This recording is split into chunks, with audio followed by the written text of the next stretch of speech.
Assalamualaikum warahmatullahi wabarakatuh. Halo semuanya, perkenalkan nama saya Muhammad Dew Saputra Bangun, NIM 6243510007. Saya dari Universitas Negeri Medan, Fakultas Ilmu Keolahragaan, jurusan Ilmu Keolahragaan. Di sini saya akan mempresentasikan hasil tugas saya untuk memenuhi tugas akhir proyek mata kuliah Biokimia Olahraga yang berjudul tentang metabolisme protein. Langsung saja kita masuk ke pembahasan pertama. Yang pertama ada pengertian metabolisme protein. Metabolisme protein adalah serangkaian reaksi biokimia yang melibatkan pembentukan, pemecahan, dan transformasi protein dalam tubuh. Protein berperan sebagai enzim, hormon, antibodi, dan komponen pembentukan sel. Proses ini terdiri atas anabolisme atau sintesis protein dan katabolisme atau degradasi protein. Anabolisme sendiri memiliki arti pembentukan protein baru dari asam amino, sedangkan katabolisme memiliki arti pemecahan protein menjadi asam amino. Selanjutnya ada struktur protein. Protein memiliki 4 tingkatan struktur yang mana bisa kita lihat pada gambar di samping. Yang mana pertama ada struktur primer, kedua ada struktur sekunder, ketiga ada struktur tersier, dan yang terakhir ada struktur kuaterner. Yang pertama ada struktur primer. Struktur primer adalah susunan linear asam amino dalam rantai polipeptida. Yang kedua ada struktur sekunder. Struktur sekunder adalah susunan konfirmasi dari tulang punggung. Dan selanjutnya ada struktur tersier. Struktur tersier biasa kita jumpai lipatan 3 dimensi dari suatu rangkaian protein. Dan yang terakhir ada struktur kuaterner. Dalam struktur ini terdapat 2 atau lebih rangkaian polipeptida dalam sebuah kompleks protein. Selanjutnya ada klasifikasi protein.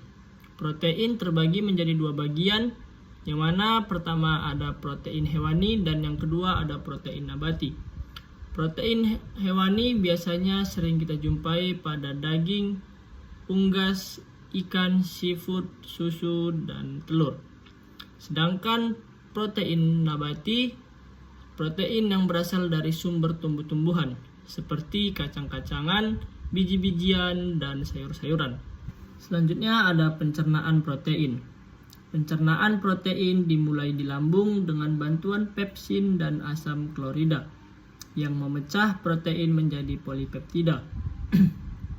Di usus halus, enzim pankreas seperti tripsin, kimotripsin, dan elastase melanjutkan pemecahan.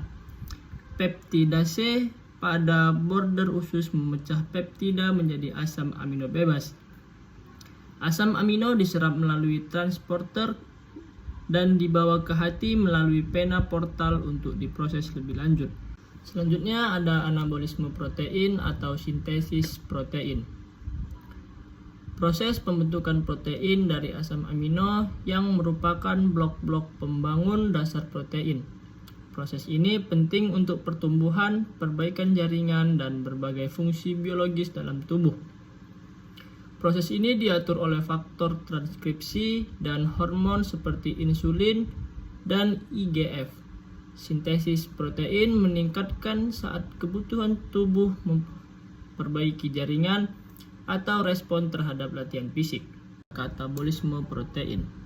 Katabolisme protein terjadi melalui deaminasi asam amino yang menghasilkan amoni atau NH3 dalam kerangka karbon.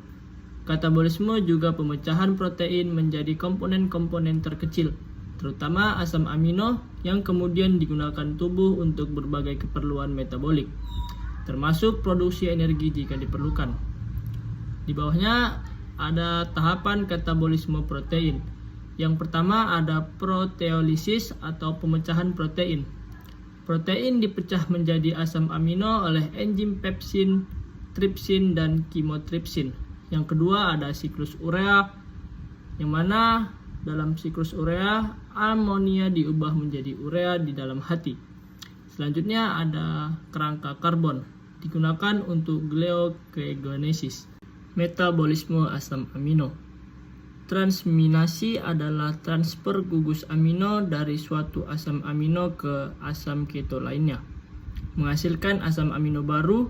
Asam amino diklasifikasikan sebagai glukogenik atau dapat membentuk glukosa, seperti alanin dan serin, atau katagonik membentuk badan keton, seperti leusin dan lisin. Metabolisme asam amino aromatik seperti fenilanin dan tirosin penting untuk sintesis neurotransmitter. Regulasi metabolisme protein. Insulin merangsang sintesis protein dan menghambat degradasi, sedangkan glukagen dan kortisol meningkatkan katabolisme protein. Status nutrisi mempengaruhi keseimbangan antara sintesis dan degradasi. Autofagi adalah mekanisme degradasi protein intraseluler yang diaktifkan saat stres atau kelaparan. Keseimbangan nitrogen positif menunjukkan sintesis melebihi degradasi, penting untuk pertumbuhan dan pemulihan. Yang terakhir ada kesimpulan. Kesimpulan umum pada metabolisme protein adalah proses biokimia yang melibatkan pencernaan, penyerapan, sintesis, dan pemecahan protein dalam tubuh, dan juga proses vital yang memastikan tubuh memperoleh dan memanfaatkan asam amino untuk fungsi biologis penting. Ada juga poin-poin pada kesimpulan. Yang pertama, pada pencernaan protein. Pencernaan protein dimulai di lambung dan dilanjutkan di usus halus dengan bantuan enzim pepsin, tripsin, dan lainnya yang memecah protein menjadi asam amino. Yang kedua, ada sintetis protein. Terjadi di dalam sel menggunakan asam amino untuk membentuk protein baru sesuai kebutuhan tubuh. Yang ketiga, ada katabolisme protein. Pemecahan terjadi jika tubuh membutuhkan energi atau jika asam amino berlebih menghasilkan amonia yang kemudian diubah menjadi urea dan dibuang melalui urin. Yang terakhir ada asam amino.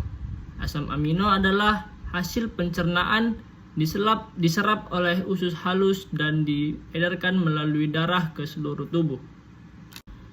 Hanya itu yang bisa saya sampaikan, lebih kurangnya saya mohon maaf. Terima kasih kepada teman-teman yang telah menonton video ini. Saya tutup. Assalamualaikum warahmatullahi wabarakatuh.